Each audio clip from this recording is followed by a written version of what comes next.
ankiety wynikło, że najbardziej interesuje Was, jak powstała Rumunia. Dlatego dzisiaj witam moi drodzy widzowie. Dzisiaj temat bardzo w Polsce nieznany, mianowicie opowiem o tym, jak to się stało, że powstał taki kraj na południowy wschód od nas jak Rumunia. Kiedy zaczynałem zgłębiać ten temat, wydawało mi się, że to będzie średnio interesujące. Tymczasem historia powstania Rumunii jest iście fascynująca. W dzisiejszym odcinku opowiem Wam, jak to się stało, że w Karpatach ostał się lud mówiący językiem romańskim, czyli takim z tej samej grupy jak francuski czy hiszpański. Opowiem Wam o tym, jak z Rzymianami walczyli Rumuni, jak słynny hrabia Dracula radził sobie z Turkami i opowiem Wam też o Michale Walecznym. O kim? No właśnie, nie wiecie, a jest to wielki bohater Rumunii. Zapraszam na odcinek o tym, jak powstała Rumunia.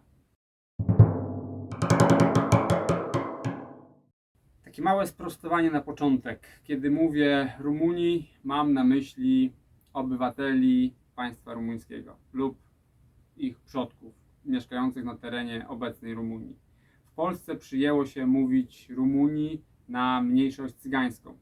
I chociaż większość Cyganów w Polsce przybyła rzeczywiście z Rumunii i przez to tak są potocznie nazywani, to jednak Romowie, potocznie zwani Rumunami w Polsce, to jest zupełnie inny lud, który przybył tak naprawdę do Europy z Indii i to jest zupełnie inna historia.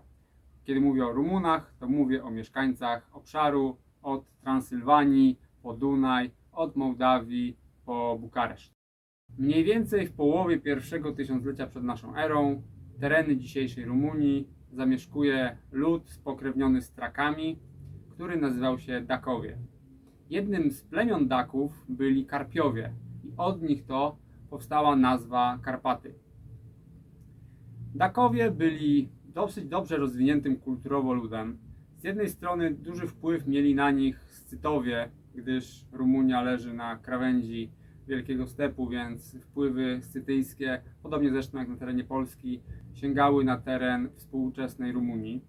Z drugiej strony, z zachodu, napływali tutaj Celtowie.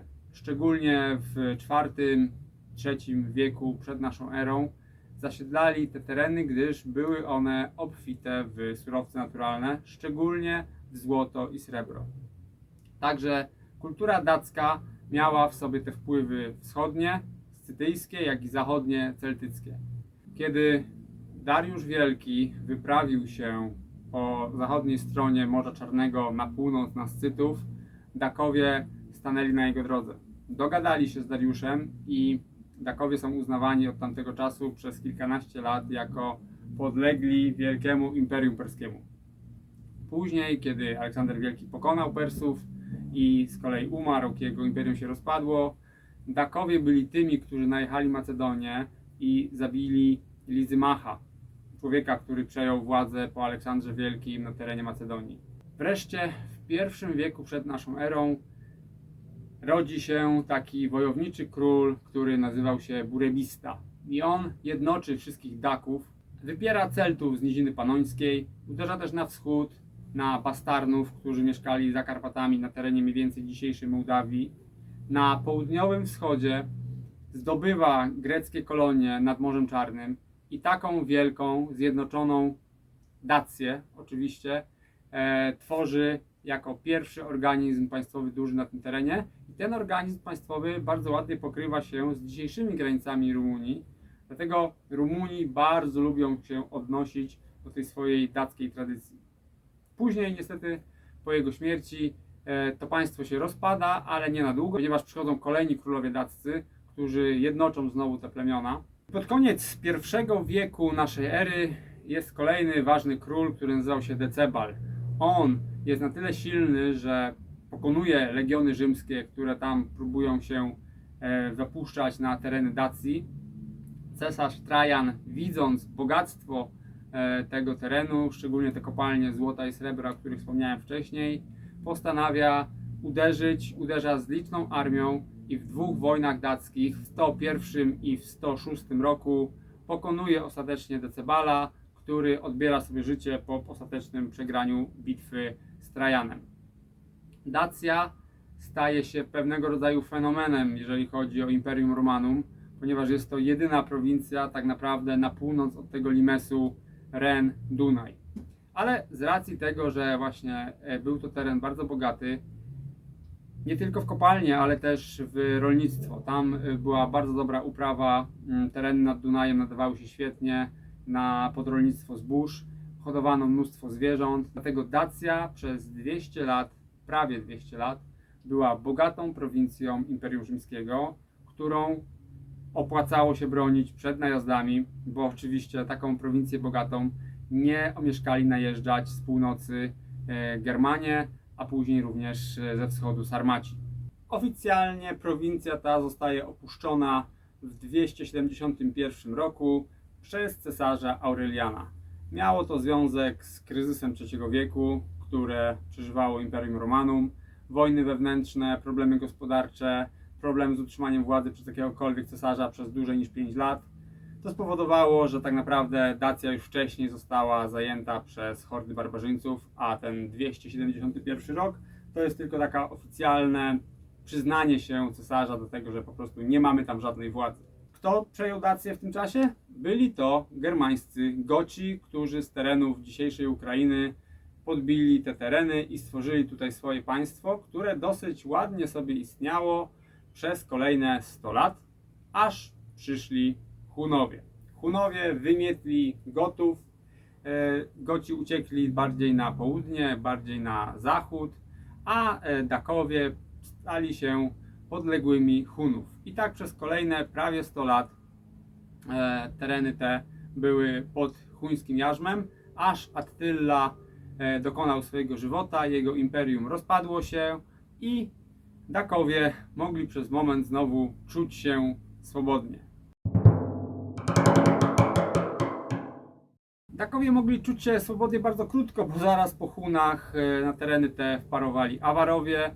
Oczywiście w międzyczasie trwała już migracja Słowian, która głównie szła północą poza Karpatami oraz tutaj na południe po brzegu Morza Czarnego. Natomiast tereny karpackie stały się ostoją dackiej kultury i dackiego języka. Tego właśnie zromanizowanego, starożytnego dackiego języka, który przetrwa w tych górskich terenach przez setki lat i stanie się podstawą nowożytnego języka rumuńskiego. Pierwsze 5 wieków średniowiecza to są nawałnice, które przetaczają się przez teren dzisiejszej Rumunii, bo tak jak powiedziałem, po Awarach byli Bułgarzy, później wpadli tutaj Pieczyngowie, przyszli Węgrzy, potem byli Połowcy, aż wreszcie Mongołowie.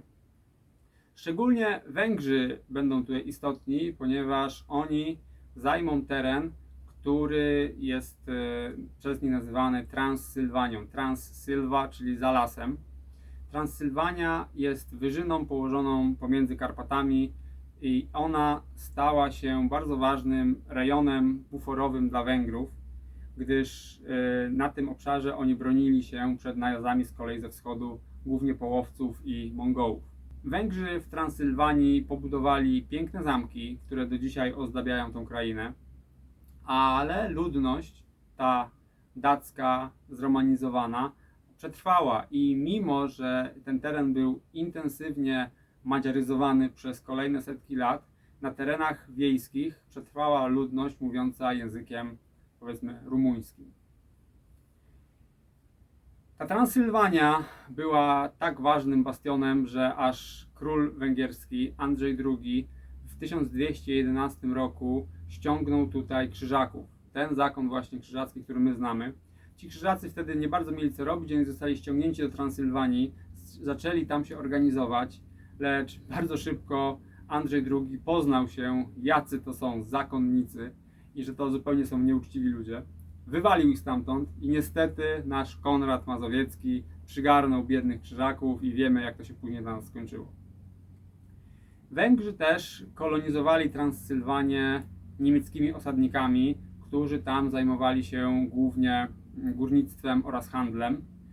Pozostałością po niemieckich osadnikach są kościoły warowne. Jest to unikat na skalę światową, możecie to zobaczyć jeszcze w niektórych wioskach właśnie w tej północno-zachodniej części Rumunii.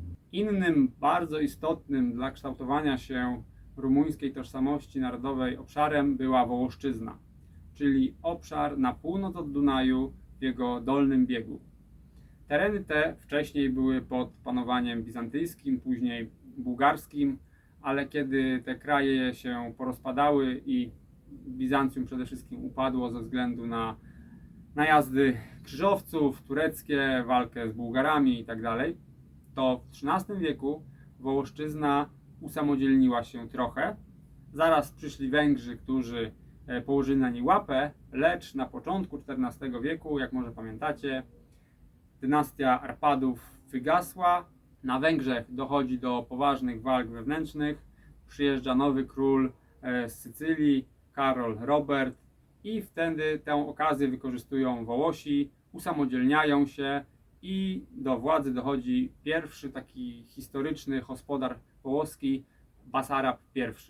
Jest na tyle skutecznym dowódcą, że kiedy wreszcie ogarniają się Węgrzy i w 1330 roku uderzają na Wołoszczyznę, żeby ją sobie podporządkować, on ze znacznie mniejszą armią wycofuje się w góry, wciąga Węgrów w zasadzkę i dokonuje niesamowitej rzezi, ponieważ w wąwozie górskim, kiedy armia węgierska, świetnie opancerzona, wspaniałe rycerstwo, też niemieckie, sycylijskie, węgierskie, pod wodzą samego króla Karola Roberta, przemierza ten wąwóz, Wołosi rzucają na nie kamienie, rzucają belki, obrzucają ich pociskami, strzelają z łuku i dochodzi do masakry węgierskiej armii.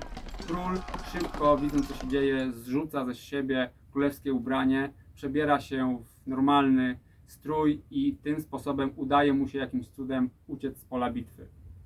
Wołosi triumfują i uzyskają swoją niepodległość, którą będą dość skutecznie bronić przed Węgrami przez kolejne dziesięciolecia, mimo że później się dogadają z nimi i formalnie uznają zwierzchność korony węgierskiej. Natomiast na przełomie XIV i XV wieku przychodzi nowy problem, przychodzą Turcy. I z Turkami już nie było tak łatwo jak z Węgrami.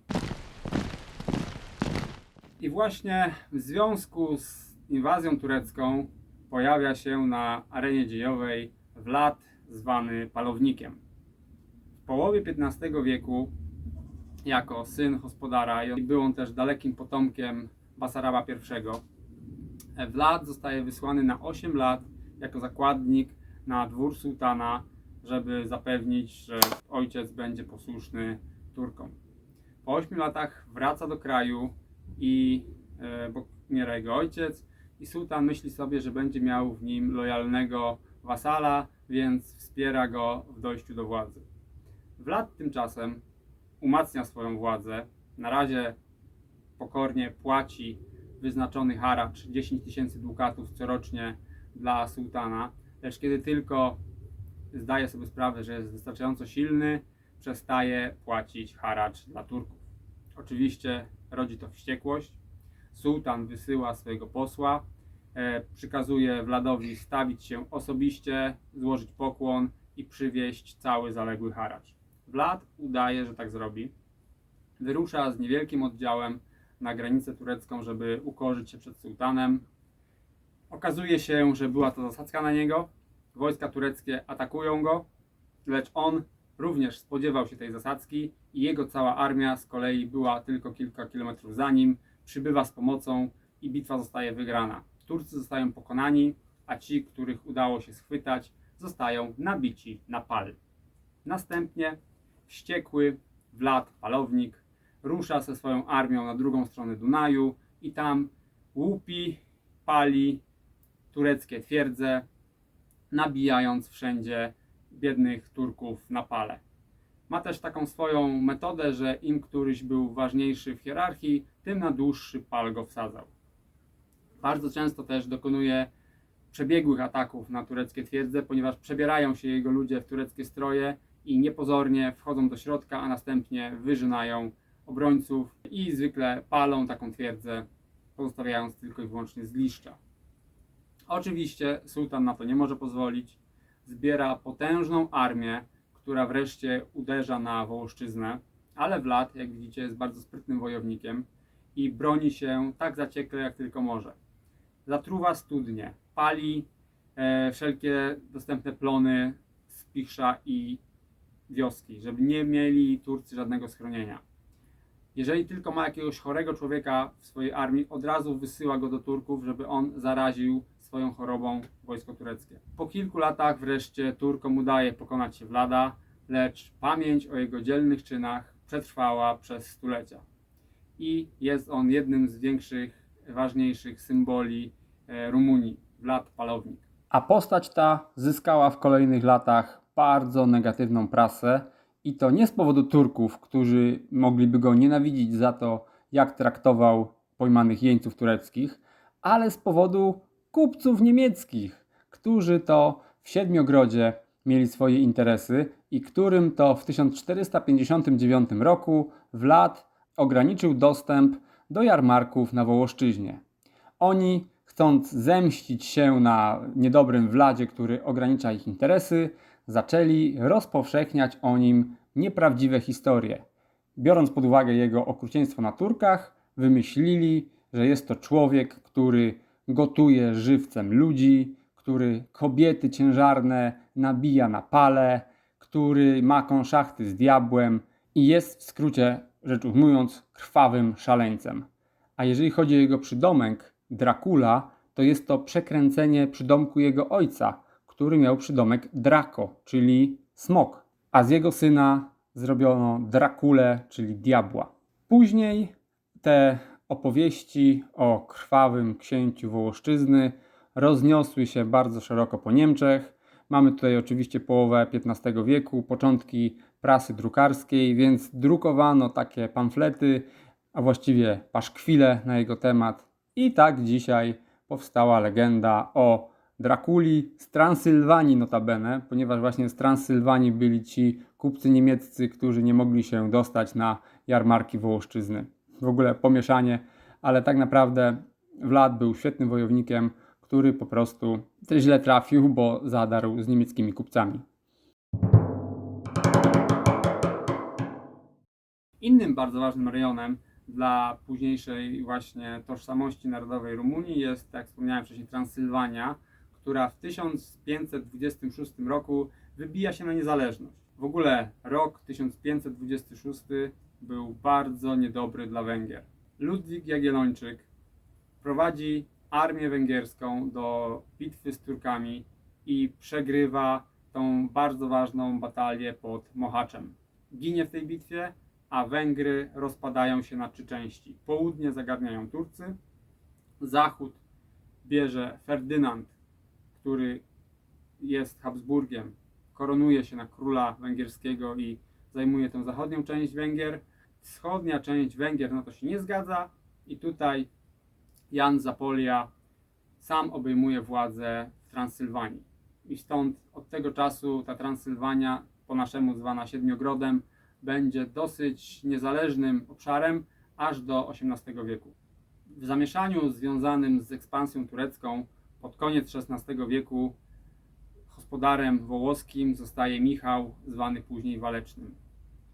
Po 3 latach rządów w 1595 roku pod Kalugareni dokonuje on praktycznie niemożliwego. Pokonuje 3 razy większą armię turecką. I to daje mu ogromną chwałę i też mandat do tego, aby zjednoczyć pozostałe tereny rumuńskie.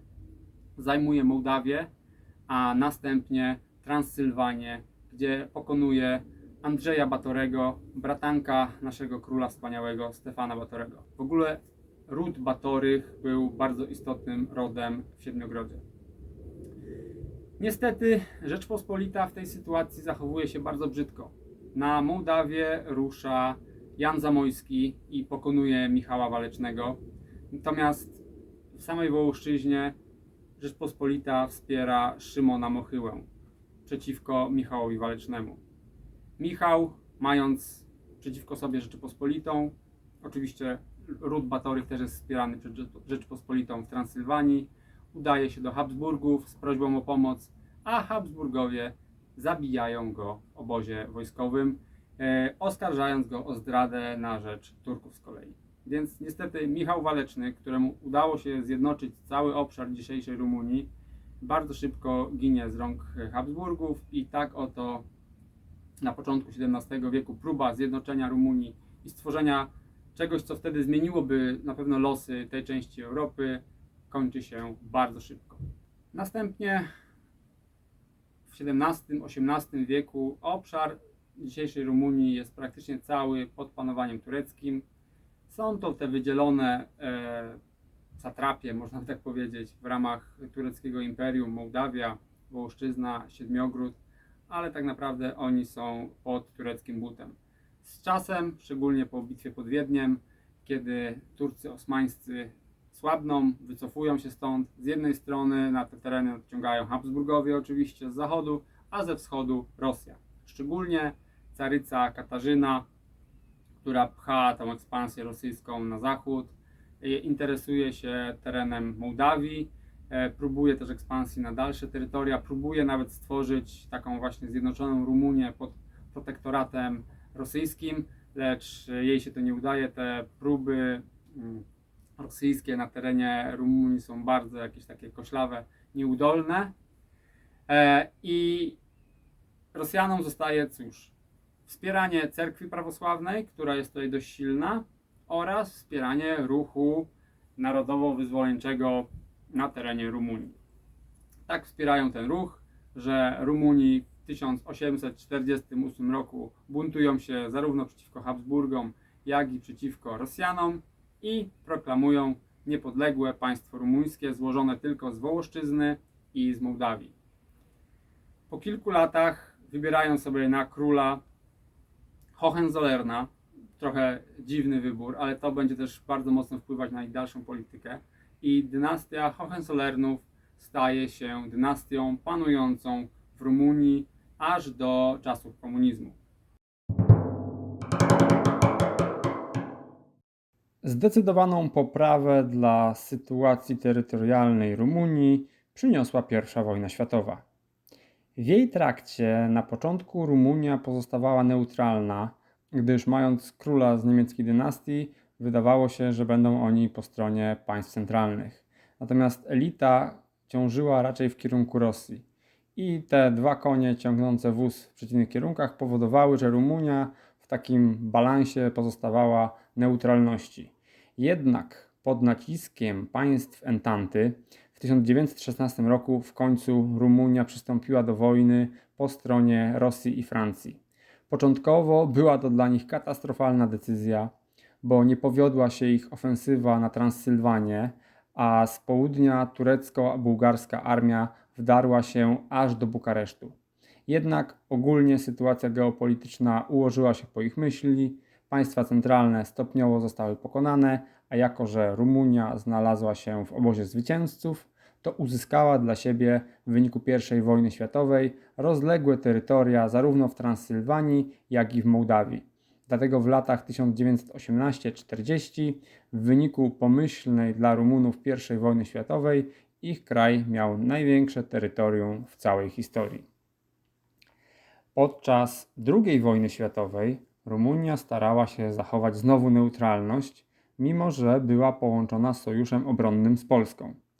Widząc słabość Rumunii, Stalin zażądał przekazania części Mołdawii, a Hitler części Transsylwanii na rzecz sprzymierzonych z Niemcami Węgrów. Rumunia w obliczu tych potęg, widząc swoją bezsilność, bez walki oddała te terytoria. Później jednak neutralność nie mogła być dłużej utrzymana, bo obie strony konfliktu jasno żądały deklaracji. Ostatecznie 23 listopada 1940 roku Rumunia opowiedziała się po stronie Hitlera i w kolejnych latach rumuńscy żołnierze u boku Wehrmachtu, często traktowani jako mięso armatnie, ginęli na froncie wschodnim, w tym pod Stalingradem. Widząc, jak Niemcy przegrywają w kolejnych latach II wojnę światową, Rumunia 23 sierpnia 1944 roku zmieniła front i uderzyła na sprzymierzone z Hitlerem Węgry. Wkrótce wkroczyła do niej także Armia Czerwona i Rumunia stała się oczywiście państwem satelitarnym Moskwy podobnie jak wszystkie kraje Europy Centralnej znajdujące się za żelazną kurtyną. Bardzo polecam Rumunię, jeżeli chodzi o destynację turystyczną. Jest to kraj mało znany, mało zadeptany turystycznie, posiadający, tak jak wspomniałem wcześniej, piękne zamki, nie tylko w Transylwanii, ale też w pozostałych rejonach kraju. Posiadający piękne góry, Karpaty rumuńskie są tak samo piękne jak nasze Tatry, a znacznie bardziej rozległe.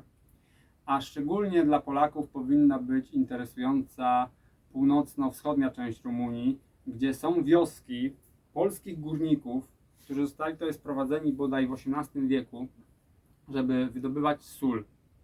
I w tych wioskach nadal mówi się po polsku. Byłem rzeczywiście, rozmawiałem ze starszymi ludźmi po polsku, a te kopalnie, które tam są, które można zwiedzać, są po prostu niesamowite. Kopalnia, do której wchodząc zapłaciliśmy coś jak 5 zł. Był luty, także nie było żadnych innych turystów. I później godzinami mogliśmy sami zwiedzać sobie kopalnię pokroju naszej Wieliczki. Co więcej, jako że nie było żadnej obsługi w środku ani innych turystów, mogliśmy swobodnie penetrować wszelkie inne zamknięte dla ruchu turystycznego chodniki. Także była to świetna frajda. Bardzo polecam tą kopalnię soli w północno-wschodniej Rumunii. W opisie napiszę dokładnie, jaka to była kopalnia. Podsumowując, Rumunia, kraj o języku, który można nazwać językiem romańskim, aczkolwiek jest on takim najdalszym krewnym z tej grupy językowej. Ludzie genetycznie bardzo pomieszani, bo oczywiście jest tam ta część starożytnych Daków, ale przez setki lat, jak widzicie, bardzo burzliwej historii, tam się nawarstwiło bardzo wiele genetycznych naleciałości. Oczywiście również mocny komponent jest słowiański, ponieważ Rumunia praktycznie z każdej strony otoczona jest dzisiaj przez ludy słowiańskie. Czy słusznie Rumuni odnoszą się do swojego starożytnego dziedzictwa? Moim zdaniem tak, ponieważ nikt inny nie może mienić się potomkami walecznych Daków, którzy wojowali z Rzymianami i którzy od nich przejęli znaczną tradycję oraz język. Mam nadzieję, że ten odcinek o Rumunii był dla Was bardzo ciekawy i odpowiedział na Wasze zapotrzebowanie wiedzy o tym niezwykle ciekawym kraju. Do zobaczenia w kolejnych odcinkach. Cześć!